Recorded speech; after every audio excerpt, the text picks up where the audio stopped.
how did I find myself sengisokhozini? Angikaze ngize ngi-apply and simply because I never thought sengiyaqualify because I always thought because labantu maybe move from community wayakovuma mobani banebo yes and then usuyaqualify. I didn't really know ukuthi you can just move straight from community to national radio. I never thought of that, but yeah, I found myself one of Slinyana days ngihlalele ngicofa ifoni yami on Instagram. I see this inbox DM and then kuthiwa, hi Sissy, may you please send us your demo and your profile. I'm like, who is this? Because I'm mad. And then man check. Kuno cozy phakathi but akayibhalile ukuthi uyini, but there's cozy things. And I'm like, ubani umfonele abanye ubani sorry and so kwakuzandi Zandile Tembe.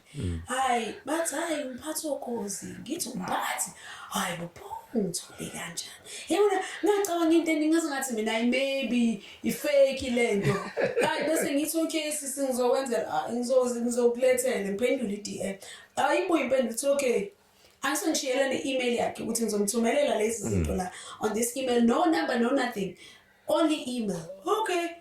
And then on Friday I'm getting a call. Hi, this is HR from SABC. We would like to invite you for an interview on Monday for the post for apply. Wow.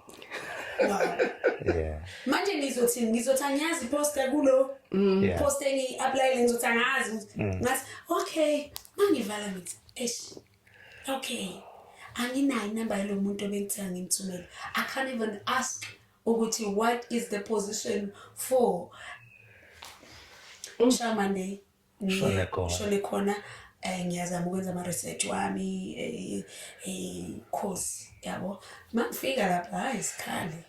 And I thought ngoba phela isiZulu radio station bazongi-interview ngesizulu yabo nje ngiprepare ukuthi ukhozi luhamba phambili yabo all those things mangifika lapha akushawe singisigcwele itafula la okay yenze interview ngibone mangiphuma ukuthi angenzanga kahle la bengingekho ready for this and I wasn't ready but sizokushayela ucingo if kukuthi like any other interview kubo Tuesday kubo Wednesday said manje I don't know I know ukuthi angenzanga kahle but kukhona